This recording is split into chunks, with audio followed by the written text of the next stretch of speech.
Bienvenidos al culto evangélico dominical, que emitimos a través de nuestro canal Televisión Evangélica por Internet.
El inmenso amor de Dios. En la epístola de Pablo a los Romanos, capítulo 5, versículo 8, leemos las siguientes palabras. Dios muestra su amor para con nosotros en que, siendo aún pecadores, Cristo murió por nosotros. 3 puntos destacan en el versículo citado que nos sirve de texto y que evidencian el inmerecido amor que Dios nos profesa y que ha sido demostrado mediante la muerte de su Hijo. La persona que ama, las personas amadas y la demostración del amor. Primero, ¿quién ama? Pablo nos dice que la muerte de Cristo es la prueba suprema del amor de Dios. Como algunos teólogos antiguos mantuvieron, siguen habiendo muchas personas que piensan en un Dios justiciero y airado y en un Cristo amante y bondadoso. Creen que Cristo ha cambiado la actitud de ese Dios justo y terrible hacia el hombre pecador. Pablo nos dice que eso no es cierto, sino que todo el proceso de la salvación, incluyendo la venida y la muerte de Cristo, surge del amor de Dios. Todo ha sucedido porque Dios nos ha amado. Es Él quien desde toda la eternidad deseó, planeó y proveyó los medios para nuestra redención. La venida de Cristo Jesús al mundo no ha sido para cambiar la actitud de Dios hacia los hombres, sino para demostrarles cuál es y ha sido siempre la actitud de Dios hacia ellos. Dicho de otra manera, Cristo ha venido al mundo para probar de forma irrefutable que Dios es amor, que ama a los hombres a pesar de su situación moral, y que Él estaba en Cristo reconciliando a esos hombres consigo mismo. Pablo nunca trata sistemáticamente la relación existente entre Cristo y Dios, pero este pasaje nos muestra cuán estrecha es dicha relación. Hay muchos eruditos que ven en este pasaje una prueba más de la deidad de Jesús, puesto que al mencionar su sacrificio se habla de él como de la demostración del amor de Dios. Es Dios quien, mediante la muerte de Cristo, nos demuestra su amor y lo hace no de forma vaga y abstracta, sino de forma visible y práctica, abriéndonos la puerta para la reconciliación y haciendo posible nuestra justificación. Si se pregunta cómo este amor divino que puso los medios para la expiación y que, por lo mismo, existió antes de que ésta se realizase, puede armonizar y ser consistente con la ira divina mencionada en otras partes de la Escritura, podemos decir que se trata de dos atributos divinos que no son irreconciliables. La ira divina expresa el necesario antagonismo de Dios al pecado y la retribución que éste merece. Este antagonismo es inseparable del verdadero concepto de la justicia divina, tan claramente expuesta por Pablo en esta misma epístola. Mientras las personas permanecen bajo el yugo y el dominio del pecado, se hallan necesariamente envueltas bajo esa ira de Dios que no puede tolerar la maldad y para quien todo pecado es repelente. Pero esta idea no es inconsistente con la del amor divino hacia las personas, a pesar de ser pecadoras, ni con su propósito eterno de redimirlas. El amor forma parte del carácter y de la naturaleza de Dios, y tan distintivo es en él este atributo que las epístolas nos lo describen diciendo que Dios es amor. Por ello no es de extrañar que aunque Dios odia al pecado, sigue amando al pecador. ¡Qué gozo tan grande, qué consuelo tan indescriptible y qué satisfacción tan inmensa debe producir en nuestros corazones la seguridad de que Dios nos ama! Conscientes de su inmenso amor, las tentaciones pierden para nosotros su poder amenazador, pues sabemos que Dios no va a permitir que seamos tentados más de lo que podamos sobrellevar, sino que juntamente con la tentación nos dará también la salida, como afirma el apóstol San Pablo en 1 Corintios 10:13. Seguros de su inmenso amor, no nos arredramos ante el odio y la malicia que nos puedan demostrar nuestros enemigos, pues sabemos que estamos protegidos por aquel que estuvo dispuesto a sacrificar a su Hijo por nuestro bien. Sabedores de su inmenso amor, no nos desesperamos ante el dolor y la enfermedad, pensando que tenemos un Padre amante que nos mira con agrado y que acude en nuestro auxilio en el tiempo de aflicción y prueba. Seguros del inmenso amor de Dios hacia nosotros, cada uno puede hacer suyas las palabras de Pablo cuando dice: «Estoy seguro de que ni la muerte, ni la vida, ni ángeles, ni principados, ni potestades, ni lo presente, ni lo porvenir, ni lo alto, ni lo profundo, ni ninguna otra cosa creada nos podrá separar del amor de Dios, que es en Cristo Jesús, Señor nuestro», como leemos en Romanos 8, 38 y 39. Pensemos ahora en las personas a quienes Dios ama. Pablo afirma que la gran demostración del amor de Dios se halla precisamente en que nos ha amado a nosotros, los hombres, cuando nos hallábamos en una situación que a sus ojos sólo podíamos producirle desprecio y abominación. Cristo no murió para salvar a los ángeles, seres puros, fieles y obedientes a Dios, sino a los hombres, criaturas impuras, rebeldes y desobedientes a su Creador. Cristo no murió para rescatar a los hombres buenos, que a los ojos de Dios no hay ninguno, sino a los malos y pecadores. Cristo no murió para redimir a los amigos de Dios, sino a los que se encontraban en enemistad con Él. 4 son los términos usados en este pasaje que describen en progresión peyorativa el terrible estado en que se hallaban las personas con relación a Dios cuando Cristo murió por ellas en la cruz del Calvario. Débiles, impíos, pecadores y enemigos.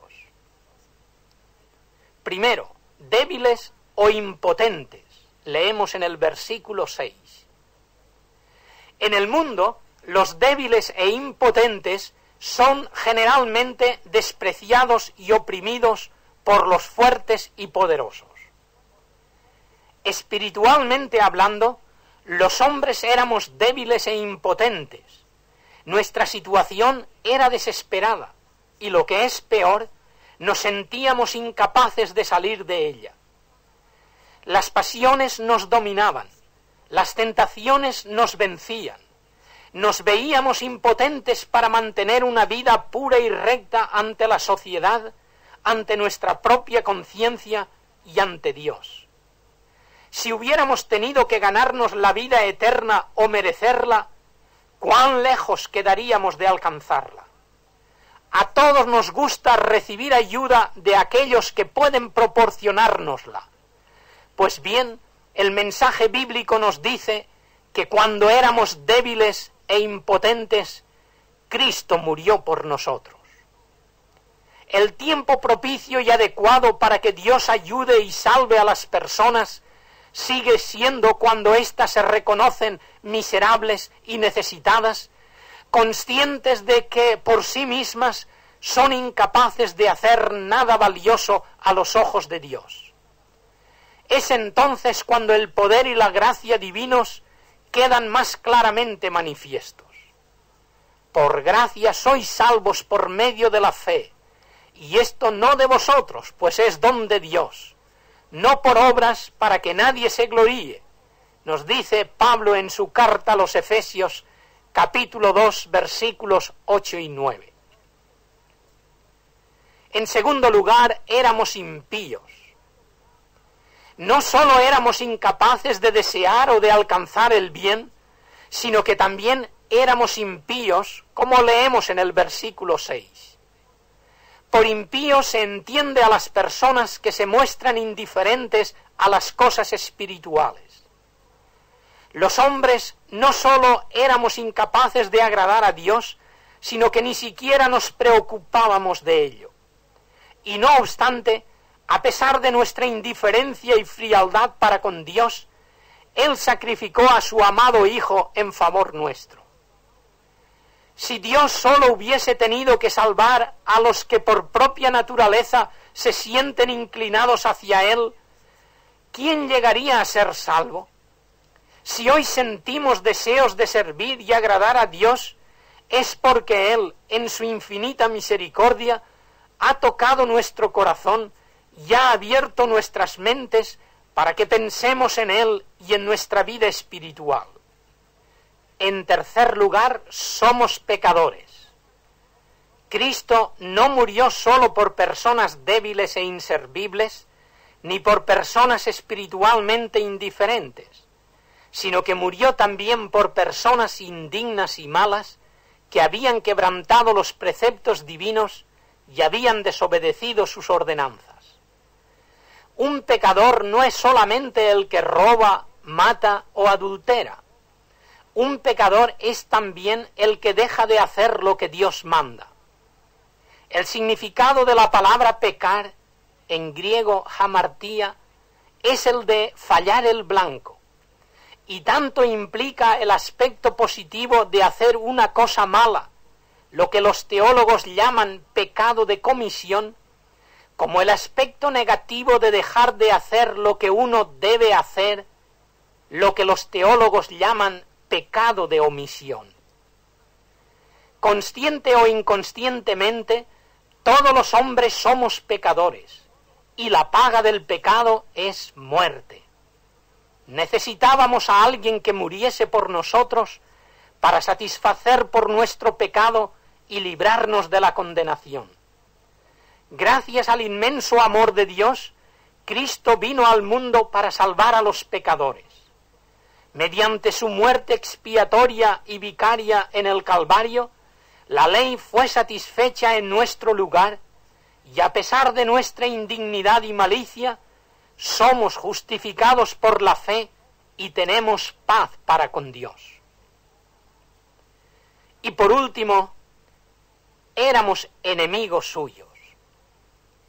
No sólo éramos débiles, impíos y pecadores, sino que a causa de nuestras transgresiones nos habíamos convertido en enemigos declarados de Dios, algo así como rebeldes y traidores que nos hubiéramos sublevado contra nuestro soberano. He aquí la suprema manifestación del amor de Dios. Ama a sus enemigos, a los que se han rebelado contra sus ordenanzas, a los que han rechazado sus invitaciones. Y les ha amado tanto que ha enviado a su Hijo a la cruz para obtener su salvación y lograr que sus encarnizados enemigos puedan ser reconciliados con Él y gozar para siempre de su amistad. Si alguna vez nos hemos propuesto demostrar amor a nuestros enemigos, a aquellos que no solo no nos quieren, sino que además nos injurian, comprenderemos mejor lo que ello representa. Efectivamente, el hecho de que Cristo muriese por los pecadores es la prueba final del amor de Dios. Es posible que un hombre muera por algún principio que él considere noble y digno. Es posible que un esposo muera por salvar a su esposa, o que una madre dé su vida por alguno de sus hijos. Incluso puede darse el caso raro de que una persona esté dispuesta a morir por otra persona justa y buena, con la que no le unen lazos familiares, pero a la que se le reconoce de gran utilidad a los demás.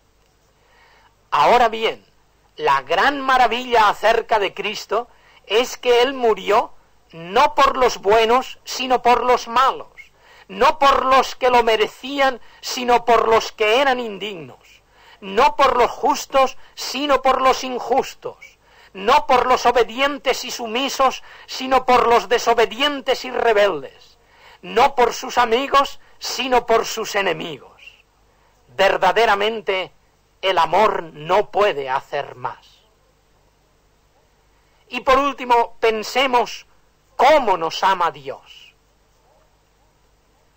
Pablo nos dice que la gran manifestación del amor de Dios consiste en que cuando estábamos sujetos a la hostilidad de su ley, fuimos reconciliados con Él mediante la muerte de su Hijo.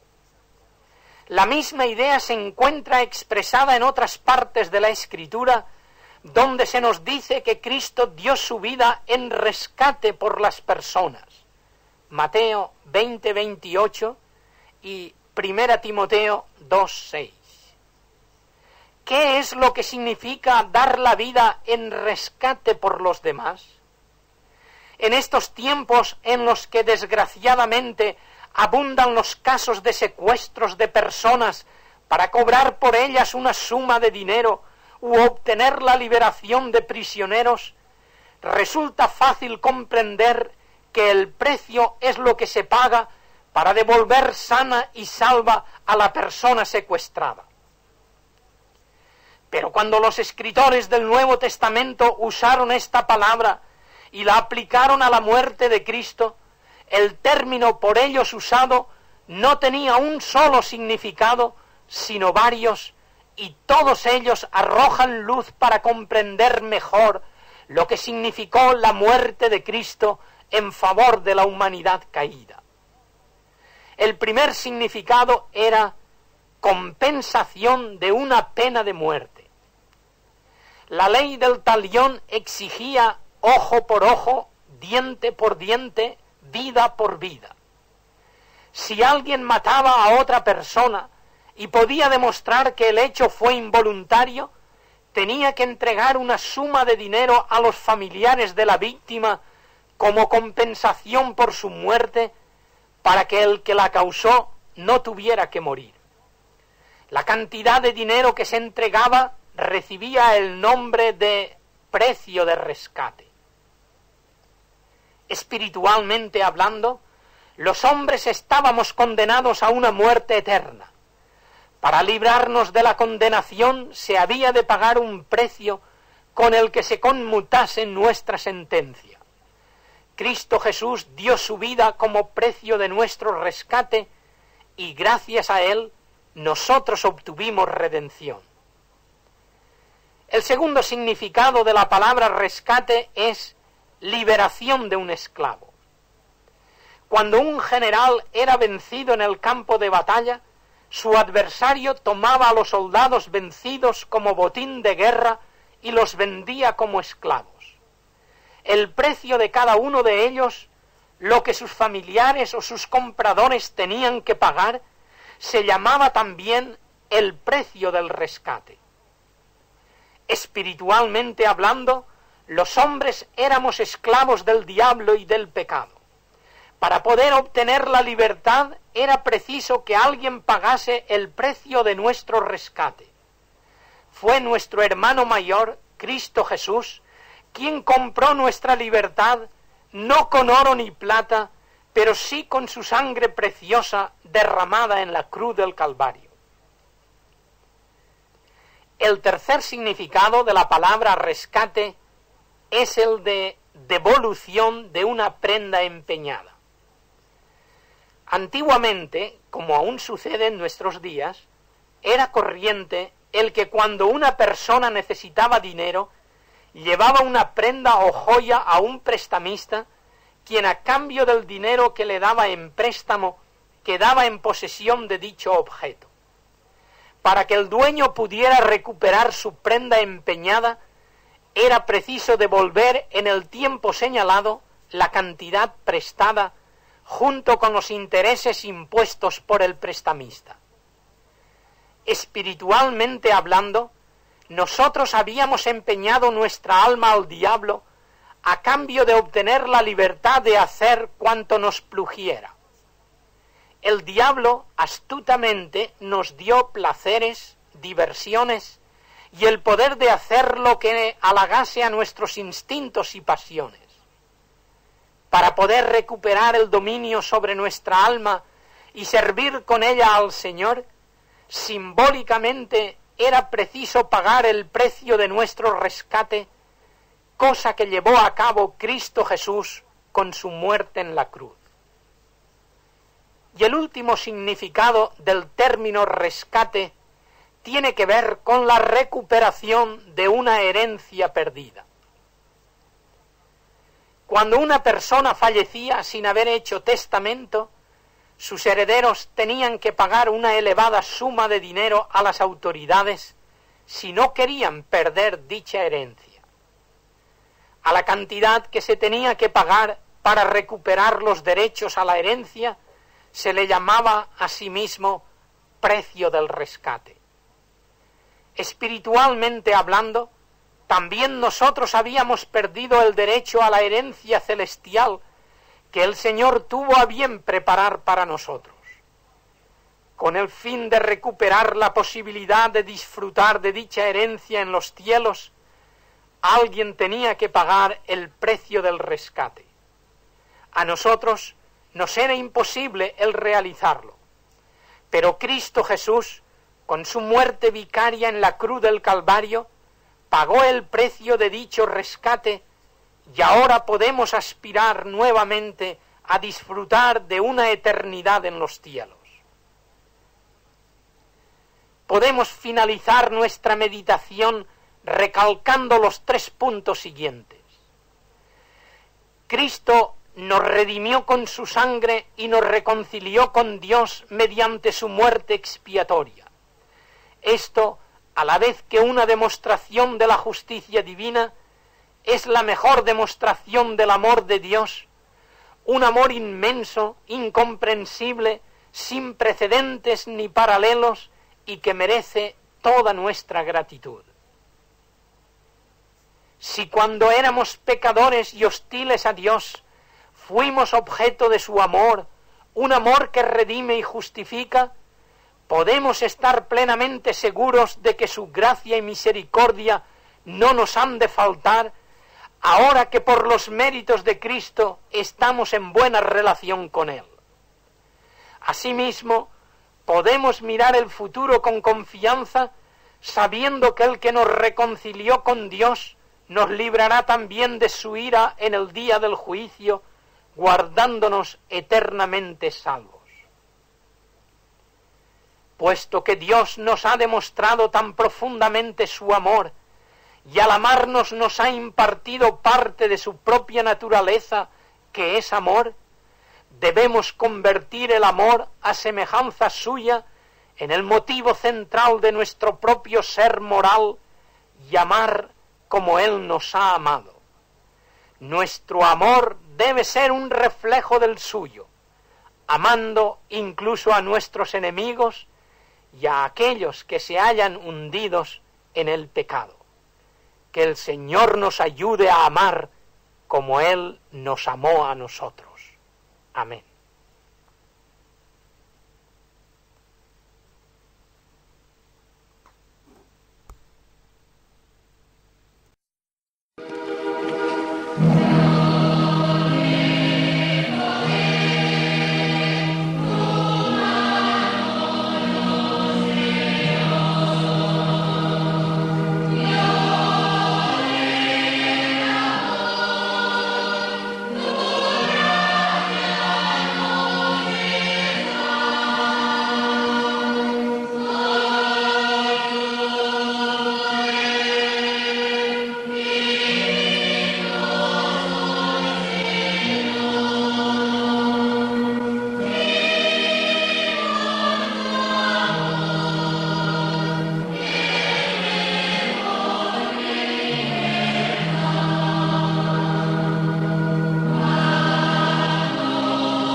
Te esperamos cada día de la semana en nuestra página web www.mensajesmusicalesevangélicos.com.